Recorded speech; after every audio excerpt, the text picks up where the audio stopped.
Have you ever noticed how, after 40, men seem to rise more confident, more accomplished, while many women feel like they're fading into the background? It's not because men are better equipped for success at that age. It's because society has conditioned both genders to age differently, one with power, the other with pressure. But that narrative isn't destiny. Today, we're breaking down why this contrast exists and how awareness can completely shift the game for women over 40. In most cultures, aging is seen through a gendered lens. For men, it's a process often associated with growth, wisdom, and authority. For women, it's frequently tied to loss of beauty, desirability, and social relevance. This perception gap isn't a product of biology. It's a construct that has evolved over centuries, reinforced by media, societal norms, and subtle everyday language that praises maturity in men but mourns it in women. When a man turns 40, he's often described as being in his prime. When a woman reaches the same age, she is subtly reminded that her prime years are behind her. This is the root of a psychological divide that affects confidence, identity, and ambition. From an early age, women are conditioned to value youth as a currency of worth. The media glorifies the image of a young, flawless woman as the ideal standard, linking her desirability and opportunities directly to appearance. Men, however, are encouraged to build their value through achievement, confidence, and power, qualities that naturally mature and strengthen over time. As a result, aging amplifies a man's perceived status while diminishing a woman's perceived relevance. A man's grey hair is seen as distinguished, a woman's is seen as something to be covered. A man with wrinkles is called experienced, a woman with wrinkles is called tired. These seemingly harmless double standards form the foundation of how each gender experiences aging in completely different emotional landscapes. This perception doesn't just affect how others view them, it shapes how men and women view themselves. By the time women enter their 40s, many have internalized a quiet fear of becoming invisible. They notice changes not only in how people respond to them socially, but also in how opportunities present themselves professionally. Women in leadership roles often face subtle biases suggesting that their energy or innovation declines with age. Meanwhile, men in similar positions are seen as more reliable, stable, and refined with experience. This difference in perception creates a self-fulfilling cycle. Women begin to doubt their relevance, while men feel empowered to expand their influence. The societal script also impacts personal relationships. A man over 40 who is single or divorced is often labeled as mature, experienced, or even more attractive due to his stability and status. A woman in the same position, however, might be labeled as too picky, past her prime, or hard to settle. These biases reinforce the idea that a woman's value is time-sensitive, while a man's increases with time. This imbalance pressures women to chase youth rather than embrace growth. It tells them to stay small, to maintain an image that aligns with societal comfort, instead of owning the evolution that naturally comes with age. The entertainment industry amplifies this divide further. Male actors continue to play leading roles well into their 50s and 60s, often opposite women decades younger. Female actors, on the other hand, are replaced or limited to roles that emphasize aging rather than power. This representation subconsciously tells women that aging reduces their potential, that the older they get, the less the world wants to see them. It's not just about appearance, it's about narrative. The male narrative of aging is one of ascent, the self-made man, the wise mentor, the accomplished leader. The female narrative, too often, is one of decline, the woman fading into the background as newer, younger faces emerge. These cultural messages bleed into daily interactions.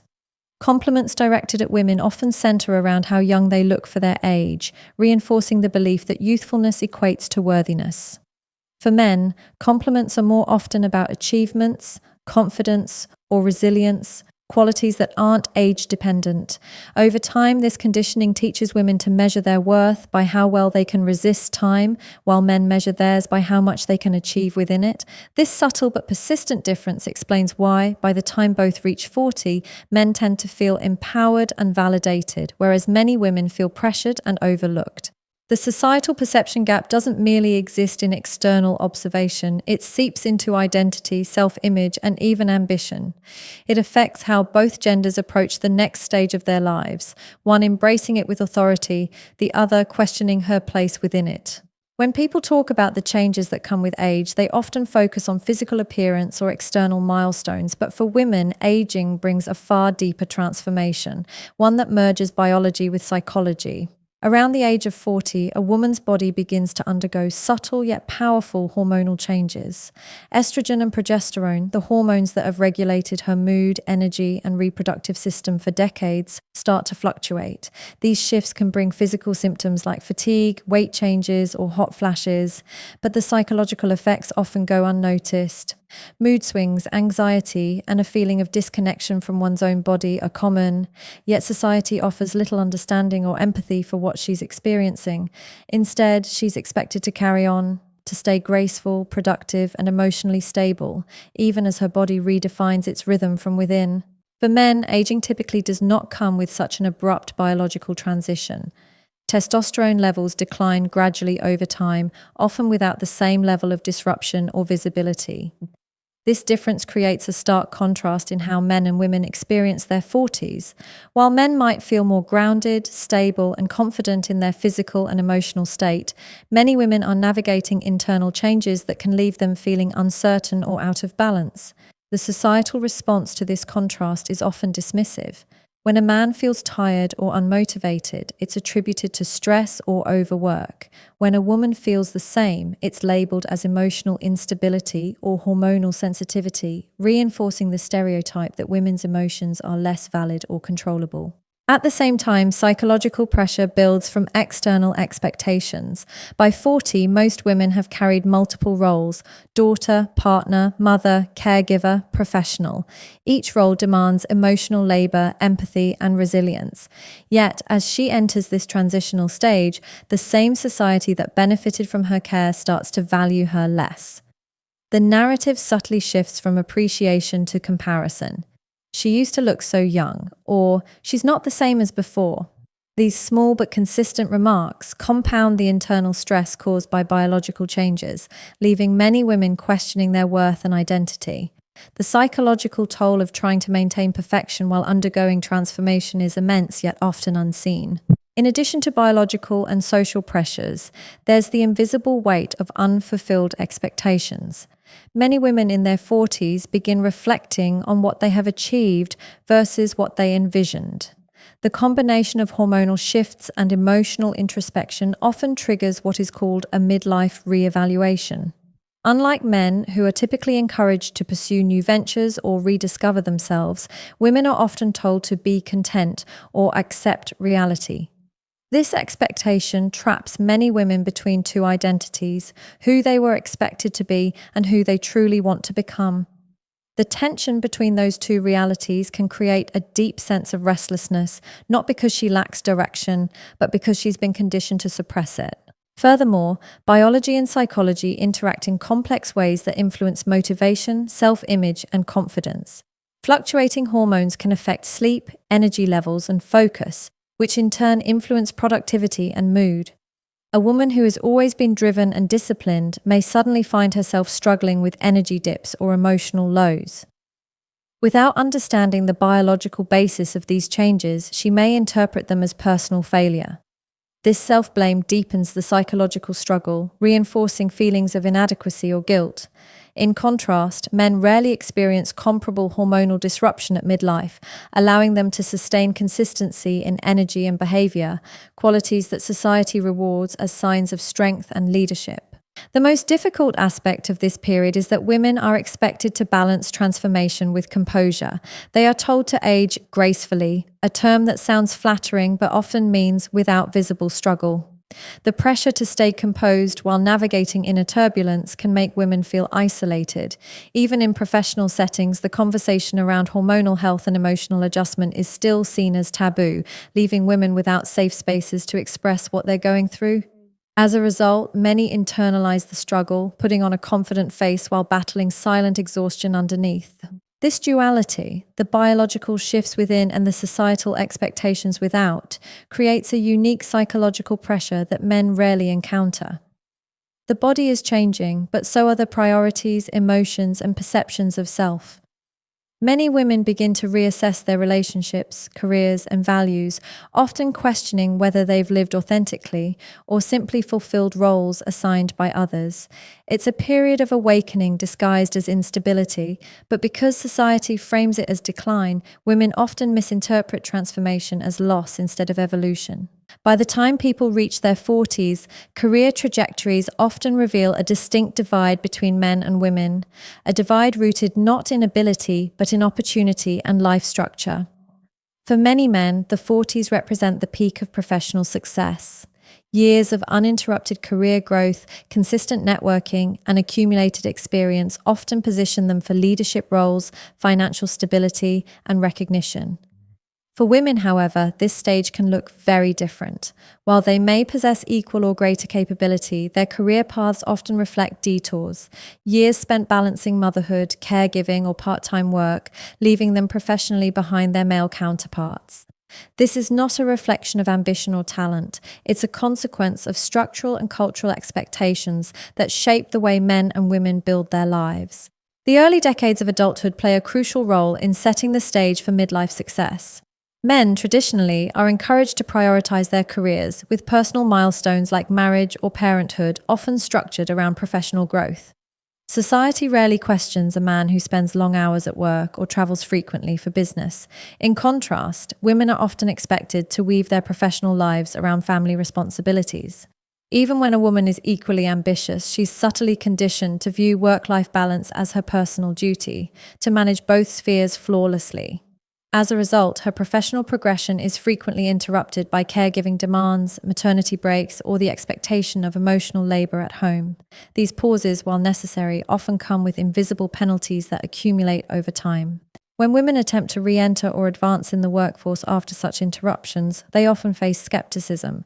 Employers may question their commitment or assume their priorities lie elsewhere. This perception not only limits opportunities for promotion, but also affects self-esteem. Many women in their 40s find themselves overqualified yet under-recognized, trapped in roles that no longer challenge or fulfill them. Meanwhile, their male counterparts, who may have worked consistently through the same years, are rewarded with seniority, authority, and the financial freedom that comes with long-term continuity. This imbalance fosters a psychological gap. Men often feel like they're arriving at their professional prime, while women feel like they're trying to catch up to a race they were never allowed to run uninterrupted. Beyond the external system, internalized expectations play a major role.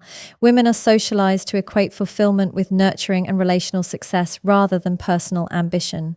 In their younger years, many women make career choices that prioritize stability or flexibility over advancement, anticipating future family needs. By the time they reach 40, these early compromises often reveal their long-term impact. The sense of stagnation isn't just about money or titles. It's about realizing that years of competence and effort haven't translated into equivalent recognition or power. This realization can lead to a quiet disillusionment, a feeling of being capable yet unseen in spaces that once inspired them. In contrast, men in their 40s are often celebrated for their professional milestones. The same age that marks a woman as settled or less ambitious marks a man as experienced and reliable. A 45-year-old man in an executive position is viewed as accomplished. A woman of the same age in the same role may still face comments about her family life, her appearance, or her ability to handle pressure. These subtle biases, while rarely acknowledged openly, influence how society values professional maturity differently by gender. For men, career success enhances social desirability and confidence. For women, it often comes with scrutiny, criticism, or guilt, the sense that success came at the expense of something else. This divide also influences how fulfillment is defined. Men often associate fulfillment with achievement, wealth, and legacy. Women, shaped by decades of emotional responsibility, tend to equate it with harmony, connection, and meaning. So even when women pursue professional goals, they carry an additional emotional layer, the constant evaluation of whether they've maintained balance. This dual pursuit of success and selflessness becomes emotionally draining, leaving little space for authentic fulfillment. By their 40s, many women realize they've spent years ensuring others' happiness while neglecting their own ambitions or passions. The tension between what they wanted and what they were conditioned to want becomes increasingly visible at this stage of life. The career and fulfillment divide is not simply about pay gaps or promotion opportunities, it's about the cumulative effect of decades of expectation. Men are encouraged to grow outward, to expand influence and reach. Women are taught to grow inward, to nurture, adapt, and maintain stability. When both reach their 40s, these opposing trajectories reveal their impact. One stands at the height of professional recognition, while the other stands at the intersection of exhaustion and awakening, aware that her potential was never the problem, the system was. Reinvention after 40 is one of the most defining phases of adult life. It's the period where individuals begin to evaluate where they've been and where they want to go next. For men, this stage is often painted as a time of new possibilities, a chance to explore, rebuild, or even redefine themselves without judgment. Society celebrates the man who starts a new business, changes his lifestyle, or pursues long-postponed dreams after 40. He's described as ambitious, adventurous, or bold for refusing to settle. But for women, the same behavior is often interpreted through a different lens. When a woman tries to reinvent herself, she's questioned, why now? Or what's she trying to prove? Instead of encouragement, she often encounters skepticism, as if growth and self-discovery are luxuries reserved for youth or for men alone. This disparity stems from the deeply rooted belief that a woman's identity should stabilize once she reaches middle age. By 40, society expects her to have figured it out, to be grounded, family-oriented, and consistent. Reinvention for her is often seen as a disruption to that image. A man who buys a new car, changes his career, or pursues fitness at 40 is applauded for leveling up. A woman who does the same is accused of chasing youth or having a crisis. These narratives shape how each gender approaches confidence at this stage. Men are socially rewarded for taking risks and making changes. Women are socially rewarded for staying predictable and composed. The message is clear. Men's transformation is inspiring, women's transformation is unsettling. This difference in encouragement directly impacts confidence. Confidence is not something that naturally declines with age. It's something that's either nurtured or suppressed by the feedback one receives. When men reinvent themselves, they're met with admiration and validation. They are seen as reclaiming control of their lives, which reinforces self-assurance. For women, attempts at reinvention often invite scrutiny. If she changes her appearance, she's called insecure. If she changes her career, she's told it's too late. If she sets boundaries or redefines her relationships, she's labeled selfish or difficult. This repeated pattern teaches women to doubt their right to evolve, leaving many to settle into roles that no longer reflect who they truly are. The concept of reinvention also carries different emotional connotations. For men, reinvention is about expansion, building something new, taking charge, proving capability once more. For women, reinvention is often about reclamation, rediscovering parts of themselves that were buried under years of obligation and expectation. A woman at 40 has often spent decades accommodating others, a spouse, children, parents, or a career built around someone else's schedule. When she finally seeks to prioritize her own desires, it's not an act of rebellion but one of recovery. Yet the world rarely sees it that way. Her desire for independence or change is misread as dissatisfaction instead of growth, as instability instead of awakening. Media representation plays a major role in reinforcing this gap. Men in their 40s and 50s are portrayed as powerful, intriguing, and full of potential. The successful entrepreneur, the seasoned leader, the man who's still got it. Women of the same age are often portrayed as secondary figures, caretakers, or characters struggling to remain relevant. This lack of representation subconsciously teaches society that male reinvention is admirable, while female reinvention is unnatural. It tells women that their window for transformation closes once they reach a certain age, even though emotional maturity and self-awareness actually peak during this period of life. This unequal permission to reinvent shapes the emotional landscape of midlife. Men, given social approval to start fresh, often use this stage to amplify their confidence and explore new ambitions.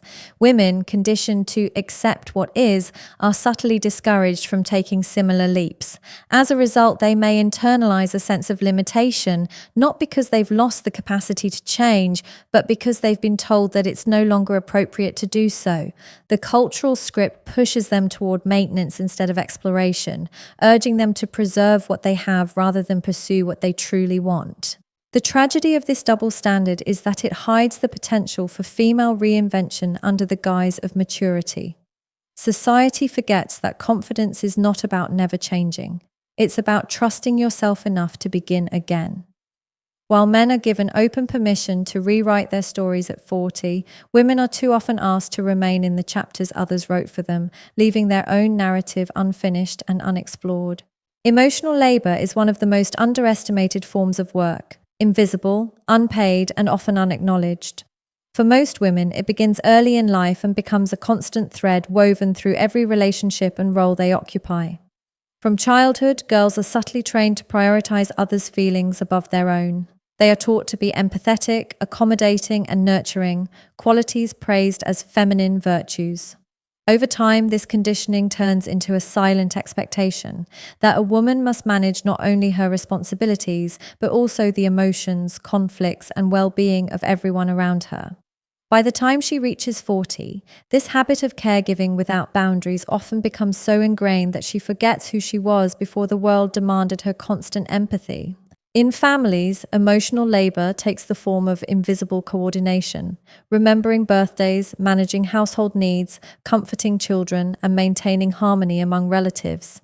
It's the unseen effort behind every stable environment. While men may contribute financially or share tasks, women are typically the ones who absorb the emotional undercurrents, resolving misunderstandings, soothing frustrations, and keeping everyone connected. This constant emotional vigilance requires immense energy, yet it rarely receives recognition. It becomes so normalized that even women themselves begin to underestimate its impact. Over years, the accumulation of these small, daily sacrifices drains emotional reserves and diminishes space for self-reflection or personal growth.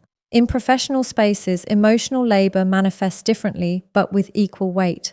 Women often take on the unspoken role of maintaining morale, mediating conflicts, or supporting colleagues. They listen, reassure, and manage tone, often softening their own expression to appear approachable.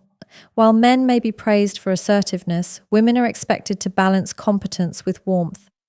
This expectation to remain emotionally available at all times limits how authentically they can express themselves. Many women suppress frustration or ambition to avoid being labeled as difficult. This silent management of emotional dynamics takes a toll on their confidence and energy, yet it's rarely acknowledged in performance reviews or promotions. The result of decades spent managing others' emotions is a gradual erosion of self-awareness. By 40, many women realize they have mastered the art of supporting others but lost connection with their own needs, desires, and dreams. Their lives may look stable from the outside, a functioning home, grown children, steady career, but internally there's often a quiet emptiness. They may struggle to articulate what truly fulfills them because their identity has been built around service, not self-definition. When the external demands start to lessen, as children grow or relationships shift, they are left facing a space they don't quite know how to fill. It's not that they lack purpose, but that their purpose has always been directed outward rather than inward. This pattern of self-neglect is not deliberate, it's learned. Society consistently praises women who sacrifice and shames those who prioritize themselves. A woman who takes time for rest or self-development is often labeled selfish or indulgent, while one who overextends is admired for her strength. Over years, this conditioning teaches women to ignore exhaustion, to push through even when depleted, and to measure worth by productivity and care. The idea that she must do it all becomes both a source of pride and a quiet burden. The body may carry on, but the mind grows weary from decades of emotional overextension. The psychological consequences of this imbalance are subtle yet profound. Chronic emotional labor can lead to burnout, resentment, and a loss of direction. Women begin to feel disconnected from joy, not because their lives lack meaning, but because constant giving leaves little room to receive.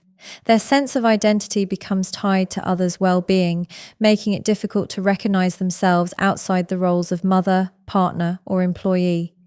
This is why many women in their 40s describe feeling invisible, not only to society but to themselves. They've been visible through service, but rarely seen as individuals with their own evolving desires. This phase of life often brings a moment of clarity. When emotional labor no longer defines every waking hour, women start to question what they truly want, not what they've been told to want. Yet this self-inquiry can feel uncomfortable after years of neglecting personal needs. It requires unlearning decades of conditioning that equated self-care with selfishness. The challenge lies not just in finding time for oneself, but in granting permission to do so without guilt. For many, the journey back to self isn't about learning new things, but remembering old ones. The passions, opinions, and aspirations that once existed before emotional duty became identity. For many women, life after 40 becomes a mirror, one that reflects not just what they've accomplished, but what they've sacrificed to get there. It's a stage marked by awareness, when the noise of external expectations begins to lose its grip and inner truth starts to demand attention. The turning point arrives quietly but powerfully. A realization that seeking validation from others has become exhausting, and that self-worth can no longer depend on approval. This awakening doesn't happen overnight. It often comes after years of overextension, emotional labor, and suppressed ambition. But once it begins, it reshapes everything: priorities, relationships, identity, and the very definition of success. For decades, many women are guided by invisible standards. They're told to be nurturing but not needy, ambitious but not intimidating, attractive but not attention-seeking. Approval becomes a survival strategy, and maintaining harmony becomes second nature. But as a woman enters her 40s, something changes. The constant effort to meet expectations starts to feel hollow. The same compliments that once felt affirming, "You're so selfless," "You handle everything so well," begin to sound like reminders of how much of herself she's given away. This awareness marks the first step toward detachment, the moment she begins to question who she is beyond the roles she's played for others. The process of detaching from societal approval is not rebellion, it's reclamation. It's the gradual dismantling of beliefs that have shaped her sense of worth since youth. For so long, she's been conditioned to evaluate her value through external feedback, through how others respond, how her choices are perceived, how well she fits a prescribed image. At the turning point, that framework starts to dissolve. She begins to see that approval is conditional, fleeting, and often misaligned with what truly fulfills her. The awareness that not everyone needs to understand or agree with her choices becomes liberating rather than frightening. For the first time, she recognizes that peace is more valuable than pleasing. With this shift in perspective, self-worth transforms from something external to something internal. Instead of chasing validation, she begins to cultivate alignment, doing what feels right even if it's not universally applauded. This stage often comes with a profound sense of self-ownership. She may set boundaries that once felt impossible, say no without over-explaining, or pursue passions she once dismissed as impractical. Relationships may change as a result, because detachment from approval often reveals who truly values her authenticity and who benefits from her compliance. But while the process can be unsettling, it's also deeply empowering. The woman who once sought acceptance now discovers strength in solitude and confidence in her own voice. This newfound independence also impacts how women define success. Before, success might have meant balance, harmony, or others' satisfaction. After the turning point, it becomes about authenticity, purpose, and fulfillment. Women start to pursue goals not because they should, but because they genuinely want to. They return to education, launch businesses, travel alone, or engage in creative expression. Many rediscover ambitions they buried years ago under family or professional obligations. This stage is not about rejecting responsibility, but reclaiming agency, about realizing that their lives don't have to shrink with age, but can expand in meaning and depth. The psychological growth that follows is profound. Detachment from external approval strengthens emotional resilience. Criticism loses its sting because validation is no longer the currency of self-worth. A woman who once measured her success by how much she was liked now measures it by how authentic she feels. This shift brings clarity and calm, a kind of internal grounding that external achievements alone can't provide. The same woman who once felt invisible begins to shine differently, not because she's trying to be seen, but because she's finally seeing herself clearly. At this stage, thriving becomes less about competing and more about evolving. Women who embrace this transition stop chasing perfection and start embracing progress. They recognize that fulfillment doesn't require universal approval, only personal alignment. The energy once spent managing impressions is redirected toward growth, creativity, and purpose. This internal transformation often leads to external success as well, because confidence rooted in authenticity is magnetic. Whether in business, relationships, or self-expression, women who operate from self-worth instead of validation radiate a quiet power that commands respect rather than demands it. This turning point represents not an end, but a renewal, a second chapter defined not by others' expectations, but by self-defined meaning. It's the moment a woman stops living as who she was told to be and starts living as who she actually is, guided by the strength that comes from no longer needing permission to exist fully.